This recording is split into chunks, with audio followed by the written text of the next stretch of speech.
The vegan Chinese kitchen hits shelves today. And here to share some dishes with us is the author and chef, Hannah Che. Good morning. Thanks for joining us. Hi, good morning. It's a pleasure to be here. Yes. What was the inspiration behind this? When did you become vegan, by the way? So I became a vegan 7 years ago, and at that time, I really wasn't cooking for myself. I think becoming vegan was actually a good motivation for me to be like, I'm going to learn how to cook for myself.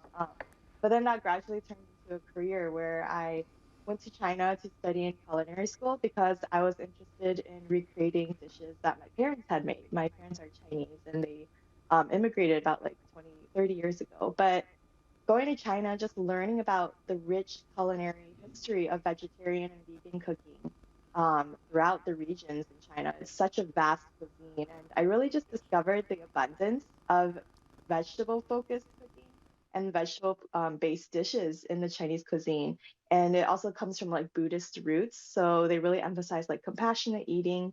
And yeah, it's been quite a journey so far. In this book, I have so many dishes that are really near and dear to my heart because they are dishes that my parents cooked for me when I was younger. And this is a lot more exciting than maybe the options when you first became vegan as you explore because this has been around forever in China. So give us some examples of some of these dishes that we wouldn't be familiar with.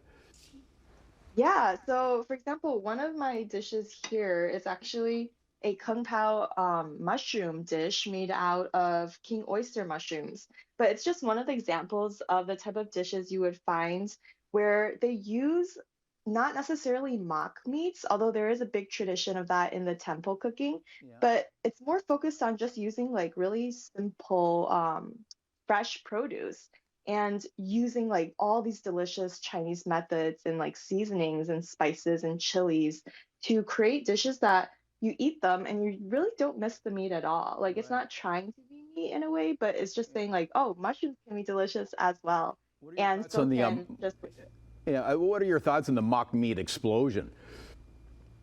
Oh, I mean, personally, I think it's great just because it gets more people to eat more plant-based dishes, maybe people who would normally eat meat.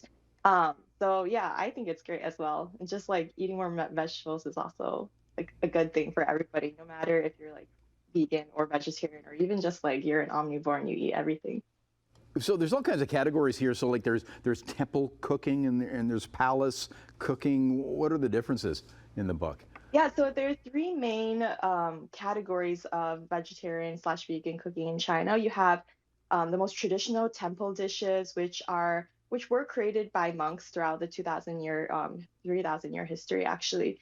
And they're more like simple dishes that they don't use alliums. Then you have home cooking, which is like a huge category. I call it like popular vegetarianism, where people at home, like families, have been making vegetable-based dishes just because of like the economy of it, because Right. eating plants is like the cheapest way to eat. So you have so many delicious like tofu-based dishes in that category. And then you have like palace vegetarianism, which is where all the mock meats you see in Chinese tradition came about. They're basically The replicating original. the look of dishes. Yeah. So there's like quite a wide array of these Now, dishes. in the cookbook, if we're whipping stuff up, is everything sourced easily? Ingredients? Yeah, so I developed a lot of these dishes actually when I was living in China, but I tested them all um, in my parents' place actually, and they live in a pretty rural town in the United States where Yeah, they're in you can't Indiana. really find that much like specialty stuff. Yeah, So that's where in everything was Indiana, taste yes, tested from the book. You're in Portland, right, yeah, Oregon? Yeah, I am. yeah. So Now, you can be sure to find most of these ingredients. okay, good. I noticed there's an MSG section as well. So, because there's a lot of misconceptions about MSG. The FDA in the States says it's fine.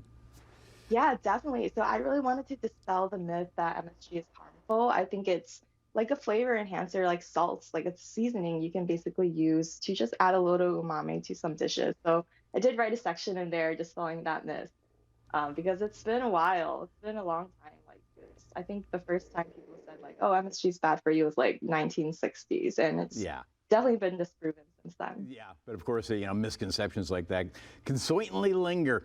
It is the vegan Chinese kitchen, so it hits store shelves today, or we can order it to the usual spots. Yeah, anywhere books are sold. Okay, we'll put up all the links at chch.com. I love my burgers, but I'm intrigued. It looks like a beautiful book. Hannah Che, thank you so much.